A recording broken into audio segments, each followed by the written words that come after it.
Today we are going to learn how to multiply any number by 100.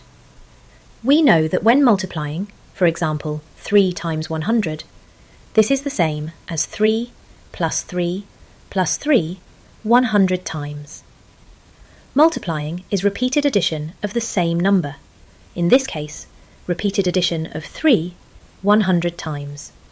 So for 3 times 100 we get 300. When you multiply a number by 100, every digit in that number moves 2 places to the left. This is because 100 is made up of 2 zeros. After the digits move, 2 zeros go at the end to fill the empty columns. Let's work through the first example together. 7 times 100. The number 7 sits in the ones place. When we multiply by 100, it moves 2 places to the left. That means it moves from the ones place, past the tens place, and into the hundreds column. The ones place and the tens place are now both empty. So we write 2 zeros, 1 in each place. So the answer is 700.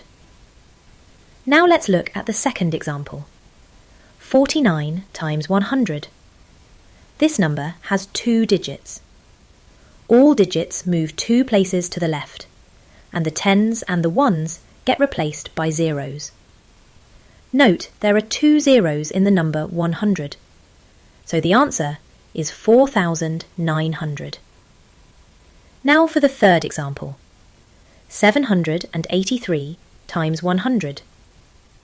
This number has 3 digits.